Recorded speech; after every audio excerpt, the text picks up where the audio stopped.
حسین صاحب طارق جنہوں نے بارگاہ رسالت مآب میں ہدیہ نعت پیش کیا، اعلیٰ حضرت رحمۃ اللہ علیہ کا کلام پیش کیا۔ اعلیٰ حضرت رحمۃ اللہ علیہ کا کلام نعت کے لباس میں پیش کرنا ایک بہت عمدگی کی بات ہے، اس لیے کہ آپ کے کلام کا کوئی لفظ ایسا نہیں جو مومل ہو یا قابل اعتراض ہو یا عقائد کے ترازو پہ پورا نہ اترتا ہو، کسی بھی نقطہ نگاہ سے قابل اعتراض ہو، یہ اعلیٰ حضرت رحمۃ اللہ علیہ کے نعتیہ کلام میں یہ عیب نہیں ہے۔ اور بعض وقت ایسا ہوتا ہے کہ سمجھنے والے اپنی سمجھ کی غلطی کو کسی دوسرے کی طرف منسوب کر دیتے ہیں۔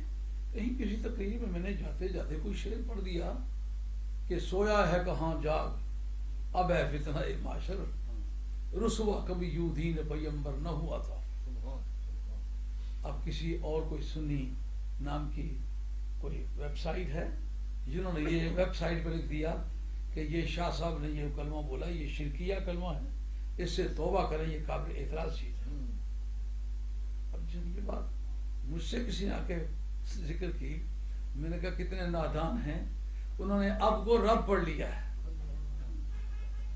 اور کتنا جو بات کرنے والا کتنا غیر ذمہ دار آدمی ہے کہ قاعدہ کیا ہے، مقصود بن ندا کا تعلق منادا کے ساتھ ہوا کرتا ہے۔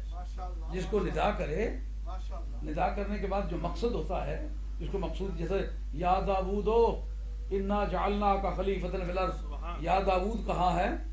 اب مقصود بن ندا کیا ہے؟ ہم نے تمہیں زمین میں خلیفہ بنایا۔ اب زمین میں خلیفہ بنانے کا یہ مقصد کسی دوسرے سے متعلق نہیں ہو سکتا، کیونکہ منادا جس پر یا آیا ہوا ہے وہ داؤد ہے علیہ الصلوۃ والسلام۔ اس لیے ہم نے تمہیں خلیفہ زمین میں بنایا، اس سے مراد داؤد علیہ السلام کے سوا کوئی دوسری شخصیت نہیں ہو سکتی۔ جس مقصد کے لیے ندا کریں اس کا نام ہوتا ہے مقصود بن ندا۔ حرف ندا جس پر آیا ہوا ہو تو وہ کہلاتا ہے منادا۔ Nominative of address and purpose of address, nominative of address اور پرپس آف ایڈریس، ان کو آپس میں سپریٹ نہیں کیا جا سکتا۔ جب یہ کہہ رہا ہوں سویا ہے کہاں جاگ، اب اے لفظ اے ندا ہے، اے فتنہ معاشر، تو وہ کہتا ہے جاگنے کی نسبت رب کی طرف کر دی ہے، اس لیے یہ شرک ہے۔ وہ پاگل آدمی، کم از کم یہ سوچ کہ منادا میرا رب ہے کہ فتنہ معاشر ہے۔ سویا ہے کہاں جاگ اب ہے فتنہ معاشر، تو جاگنا جو ہے یہ پرپس آف ایڈریس ہے، مقصود بن ندا ہے۔ تو مقصود بن ندا کس کے ساتھ تعلق رکھے گا؟ منادا کے ساتھ رکھے گا۔ منادا میرا جو ہے وہ فتنہ معاشر ہے۔ اب جاگنے کی نسبت کس کی طرف ہوگی؟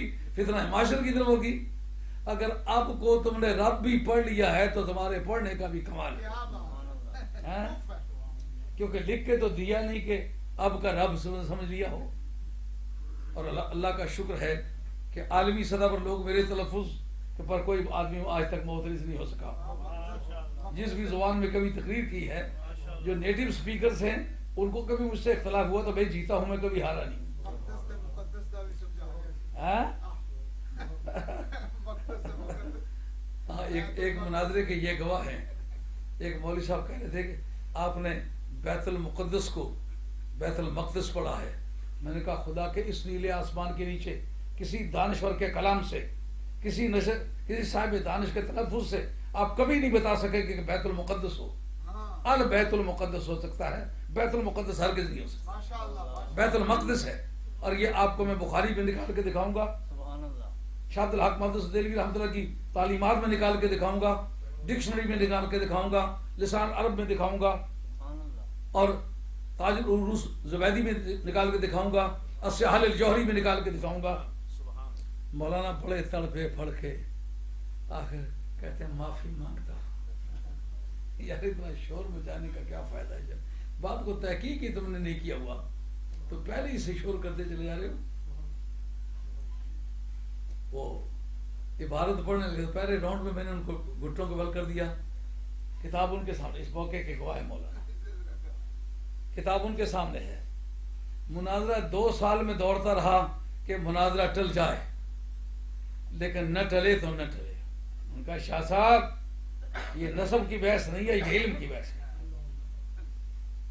آپ کو مناظرے میں نکلنا پڑے گا۔ میں نے کہا کب؟ انہوں نے کا کوئی مستقبل قریب کوئی ٹائم رکھ رہے ہیں؟ میں نے کہا کل.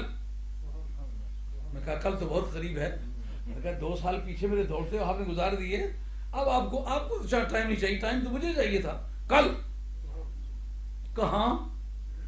میں نے کہا جہاں آپ کا دل چاہتا ہے, آپ کے گھر چاہیں تو آؤں گا. پوچھیں, میں یہاں سے زور کے وقت وضو کر کے چلا, دوسرے دن زور کی نماز پڑھ کے وہ وضو توڑا.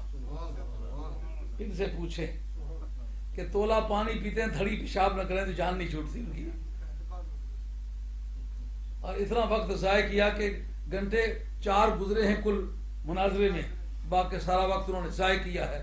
اور آخر لکھ کے دیا کہ جناب شاہ صاحب کا مذہب حق ہے, جس کو کہہ رہے تھے یہ روایت بھی کفریہ روایت ہے اور شاہ صاحب کا عقیدہ بھی کفریہ عقیدہ ہے.